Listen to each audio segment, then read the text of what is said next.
Pero bago siya bumiyahe. Pero anong trabaho niya? McDonald's po, dito sa Bandia. Bago siya bumiyahe, Dito siya nagtatrabaho. may sakit na ba siya? Wala po. Ang namin, napaka-healthy po talaga niya. Hindi namin in-expect yung ganong masaklap na nangyari sa kanya kasi nung umalis po siya, okay naman po. Kaya talagang natutuwa ako kasi binigyan kami ng maganda ko. May medical din yan. Opo, meron po. May medical Walang yan.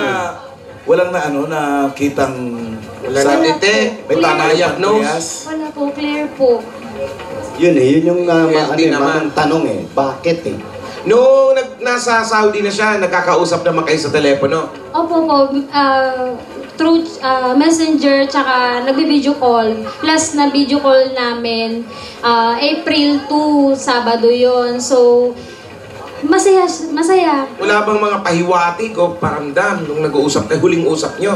Lagi niyang sinasabi sa akin na pag natapos niya yung contract niya, magninegosyo na lang daw kami. Tapos, Pero 2 buwan pa lang siyang bumiyahe. Ibig sabihin yung 2 buwan na yun, sobrang inip na siya. Ilang years ba yung kontrata niya? 2 years po. 2 years. 2 years siya dapat na nandun. Opo. Pero sa loob ng 2 buwan, yun na agad yung sinasabi niya. Opo. Ang ibig sabihin nun, gusto ko nang umuwi. Inip na ako dito. Na-homesick na siya. Manginginom ba? Manginginom? Manginginom ba siya? Malakas ba siya uminom? Dati kasi yung tatay niya na-stroke. So, sila lang talaga yung mag-banding. So, gabi-gabi yun. So, tagi-isang Red Horse naman sila. Tanduay, yan. So, Dami niya ng brand na nabanggit. Isa sa dahilan niya. Alam mo, nakita niyo ba yung litrato? Ipan niyo, ikunan niyo ulit. Pakikuha yung litrato. Hanggang Pwede ba ngayon namin siya maistorbo ron? Makuha namin yung litrato. Yung kanya kinuna na eh. Kunan Asan? mo. Ano bang trabaho niya dun sa ano? bali, Saudi. Ano po, sa gasolinahan, nag-change oil po. Baka iba ang change no. Tingnan natin. Kunan mo, kunan niyo ulit. Ayan. Yung litrato kanina. Ayan. Pakita natin. Pakita mo. Ayan. Baba mo konti. Tilt Baba down mo, Oreo. Tilt down. Ay, nalis mo ba ito sa kaninang pinaglalagyan? Yung pinaglalagyan. Yung pinaglalagyan. Gusto doon niya Balik pa doon sa pinaglalagyan. Naku, magagalit yan. Ba't pinakialaman nyo? Oreo. Naku, Ilang taon lang yung asawa mo? Ano ba yan? 30 years old po. Ano po? 30 years old. 30? Opo. 30? Opo. Balik nyo, may sasabihin lang si Boss Joey. Binalik na ba doon sa pinaglalagyan? Ayan po. Ayan, may inom pa eh. Oo nga, sabi, manginginom nga. May chaser pa eh. Baba niya. Tubig lang yan. May chaser na, may pulutan pa. Sabi sa'yo. Yun. Tubig Ano? tsaka kape. Tubig tsaka Pag kape. nakakape, may chaser. Oo. Tubig. So mahirap, ang ibig ko sabihin, nung nandun siya, siyempre may medical nga, sabi nga ni Boss Alan, may medical yan, hindi nakita. Sabi nga ni Boss Joey, doon sa lapay yan sa pancreas hindi rin nakita. Hindi po. Clear talaga siya eh. Kaya gusto talagang nabigyan ng opportunity na makaalis siya ng ibang bansa. Paano nyo naman nalaman na bangungot?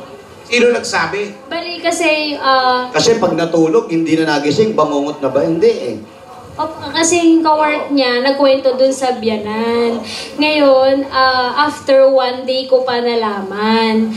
Tapos, sabi nga po, ikaw ba yung asawa ni Glenn Bustamante? Kasi may nangyari sa asawa mo. So, nag-reply ako sa messenger, ka-out ko lang sa work. Sabi niya, yung asawa mo, binangungot, patay, kinuha na ng mga Walang sinabing huwag ka mabibigla. Wala po, diniretso. Yun ang mali. Diniretso. Oo, dapat talaga. Dapat sinasabi, huwag kang mabibigla. Ang problema sa mga Pilipino, basta namatay sa pagtulog, di binibintang agad sa bangungot. Correct. Kaya Walang maaaring kasalanan si ibang dahilan bangungot. yun eh, mga inatake. Oo marami. Pero ang final findings na binigay sa amin, heart attack po talaga. Oo, yun. Kaya Inatake habang tulog. Kawawa naman yung tikbalang pinagbibintangan. Oo, nananahimik Dami sa ka lang, no? Hindi to Jim eh, pinagbibintangan nyo. Oo nga. Ando nga sa kotse lang, ginaganyan nyo yung Ang pinakamahirap na yung bahungot. Walang laban eh, no? Bahungot, oo. Bahungot, ang pangit eh. Mamamatay ka, nakaganon ka. Wala pa siyang kaaway doon. Ano sa kinamatay trabaho. niya? Yun ang tinatawag na pinigil ang paghinga. Oo, bahungot. Yung bahungot. Baka mamaya may merong Kotse, kaaway. No? kotse ni Jimmy. Yan. Ginano na. Ang baho. Dito na walang TV sa kotse yun. Hindi, nakita namin ngayon, nililinis. Diba? Ino-overall. Talaga? Oo. So, balik na lang tayo sa'yo. Ngayon, yun nga, heart attack, yun ang sabi ng doktor dun. Apo po. Taki sa puso. Opo. Bali, yun nga po, nung nalaman na namin. So, Ano unang-unang pumasok sa isip mo nung sinabing bangungot? Naniwala ka ba agad? hindi ko maintindihan yung nararamdaman ko noong time na yun. Basta naisip ko, umuwi ako para i-inform sa kanila kung alam na ba nila. Pero which is ako yung i-inform na asawa. So, dali-dali talaga ako umuwi. Hindi ko alam kung paano ako nakauwi agad dito eh. Balik wala ka rin sa sarili mo. Opo, sobra. Kasi hindi ko alam kung gusto ko siyang iiyak na hindi ko maintindihan. Kasi ayoko maniwala. Sinabi sa yan by phone. Hindi po, chat lang. Messenger. Opo. Kasi through data lang yun. So nakakonek akatag ako. So nagulat ako nung yung request message. So parang doon ako, Nasaan ka nun? nasa work po. Ka-out ko lang. Pure. Ano unang work mo, Anong Joey? trabaho? Ano po? Sa Pure Gold po. Oh, ano? Gusto mo yan? Pure Gold? Buti na lang, sponsor. Sorry, Pure Gold. Always panalo. Paano ang senaryo? Paano ang senaryo? Paano nangyari? Tinanggap niya yung balita. Paano mo tinanggap yung balita? Yan, hawak mo yung phone mo. Ayan, ito na. Patingin. Pagka nabasa ko, dali-dali ako lang sumakay ng jeep. Kasi ang Paano pagsakay mo ng jeep? Pakita nga. tumatakbo na kasi ako pasakay. Tapos, yun na nga, ang naunang naisip ko, yung anak ko. Yung lalo na yung biyanan kong na-stroke ngayon. So, 1 year, mag-1 year na sa July na na-stroke. So, parang sila yung naisip ko na i-inform kung totoo ba yung nalaman. Natatakot kang sabihin sa kanila, baka Opo. yung stroke magdiretso. Yun nga po, kaya alam po, ang nangyari, nasalubong ko yung mama niya, umiiyak na ako. Sabi niya sa akin, bakit ma, si Glenn, bakit? Ano nangyari sa kanya? Mapatay na daw. Binangungot. So na dapat, hindi ko inform sa kanya. Yung ate niya dapat. Nasabi mo na? Nasabi ko, na bigla, na kailangan, hanggang sa Anong nangyari kay nanay nung sinabi mo?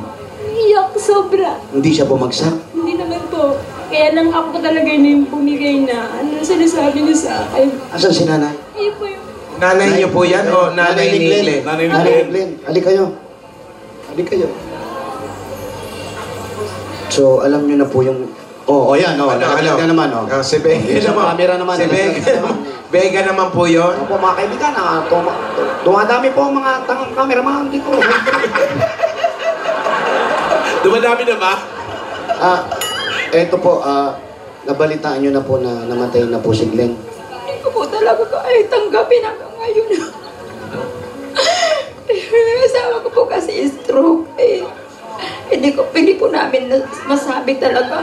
Ayaw namin sabihin ganun. Hanggang ngayon? 2 araw na lang po. Bilang isang anak, anong klaseng anak si Glenn?